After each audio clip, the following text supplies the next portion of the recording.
Hi, this is AJ, and it's time for secret number 4, rule number 4, for excellent English speaking.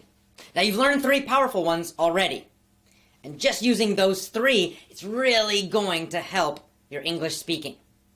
And I think you're going to enjoy learning English a lot more. But, as I said, it's a full system, so you really need to learn all 7. So let's learn number 4 today.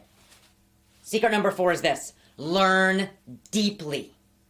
Learn deeply. What do I mean by that? We have this idea of wide and shallow. Think of water, for example. Shallow water is like this. Deep water is like an ocean. Very, very deep. So when we're talking about learning something deeply, it means you totally learn it and master it.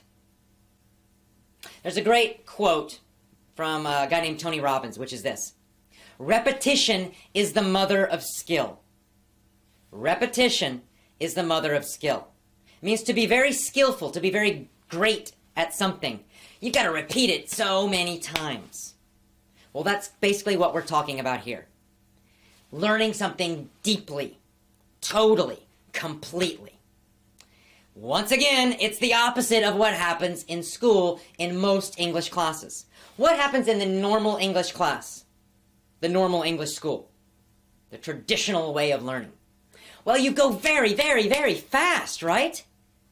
Right? There's a lot of pressure to keep going, learning more, right? Because you have to finish the textbook. Every teacher feels some pressure to finish the textbook in the correct time, right? We have to finish the textbook this year, so next year we can do the next textbook, right? We got to finish book number 1.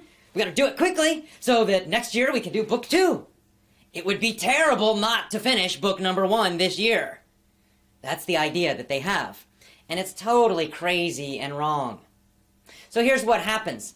Every week or every 2 weeks, you're learning something new in your English class.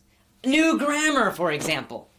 So you learn the past tense, and then 2 or 3 weeks later, now you're learning the present perfect. And then a few weeks later, now you're learning the future. That is crazy. There is no way you can master and truly learn the past tense, for example, in just a few weeks. Even in just a couple of months.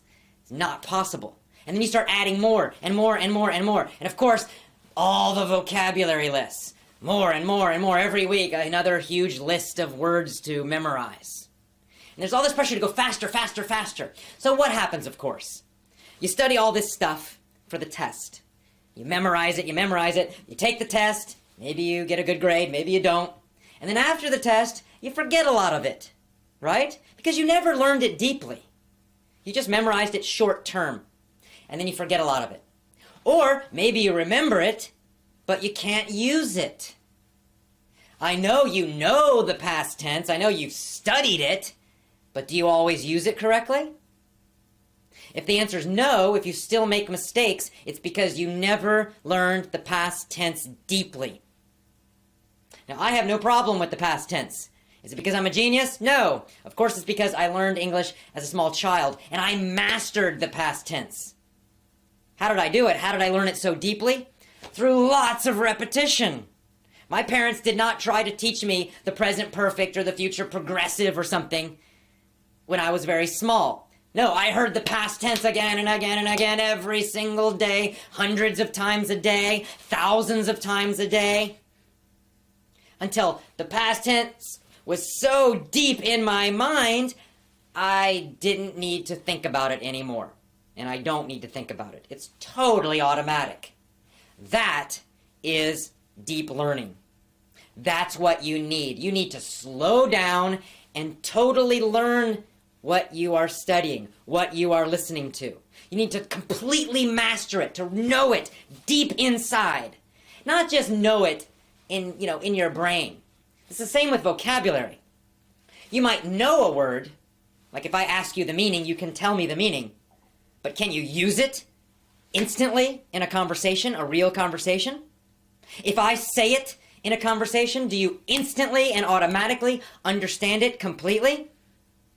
If not, you have not learned it deeply. Now you're beginning to understand why you are having problems with English speaking. You may think you know a lot of grammar and vocabulary, but most of it you do not know deeply. It's not automatic. You have to think about it. So you have to change the way you learn. Once again, this is another secret, another rule, something else you need to change about the way you are learning English.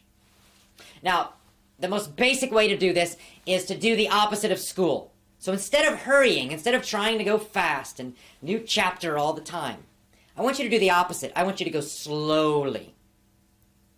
For example, when you buy our lessons, I will tell you that each lesson set, a lesson set has maybe 4 or 5 connected lessons, about the same topic. I will tell you that you must study that one lesson set at least 10 days to 2 weeks. Maybe even more, maybe 3 weeks, maybe 1 full month for a lesson set. Why? Because I want you to repeat that lesson every single day. Of course, you're listening with your ears, so what you're going to do is you're going to listen to each of those lessons. It's about an hour total. Every day you'll listen to those, maybe once, maybe twice a day. The next day you'll listen to those same audios again. And the next day, the same audios again. And the next day, the same audios again. For 10 days, 14 days, 21 days. More if necessary. It's not a race. You don't need to hurry. No, what I want you to do is to totally, completely learn it, know it deeply, automatically. And of course, the way we design our lessons, there's also a lot of repetition in the lessons. So let's say there are 4 or 5 different audios in that set. Each of those audios is using some of the same vocabulary, a lot of the same grammar. So you hear it in one situation, then you hear it in another audio article, then you hear it in a kind of funny, crazy story, then you hear it in another situation. So you're hearing the same thing, but in different situations. So it's not boring. It's still interesting, but you're getting that repetition. So you will start to learn the vocabulary and the grammar much more deeply. That's how our system is designed. It's very, very important. So, here's the thing. You have to do a lot of repeating. Focus on repeating a lot and doing a smaller amount of material. So instead of reading 20 books, read 1 book, but read it slowly and well. Or a better example is audio. Instead of listening to 50 audios and watching 20 movies, pick 3 audios and listen to them every single day, the same audios. For 7 days, 14 days, 20 days, whatever. Lots and lots and lots of repetition. Then the phrases will go into your mind deeply. The grammar will start getting in there. You don't need to think about it. It happens automatically. The new vocabulary, if it's easy, the new vocabulary gets in there. All of these things go deeper, deeper, deeper each time you listen until it becomes automatic. You don't need to translate. You don't need to think about it. It will pop out of your mouth. That is the power of deep learning. And it never stops. It never stops. I'm still hearing every single day the past tense in English. So in a way, right, I'm getting more repetition. It never stops. I'll never stop as long as I'm alive. It's never ending. It's the same for you. You never stop. But you listen to fun and interesting things, so the repetition is fun and interesting. If you're focusing on textbooks and schools and grammar, of course repetition is difficult because it's painfully boring. But with our lessons, for example, you're listening to funny, crazy, interesting stuff, so it's easy to repeat it 7 days or 14 days or 20 days. It's not a problem. And you can go out and you can find other interesting audios and do the same thing. So, here it is. Secret number 4, rule number 4. Very, very important. Learn deeply. Repetition is the mother of skill. Learn deeply. All right. I will see you tomorrow for secret number 5. Have a great day.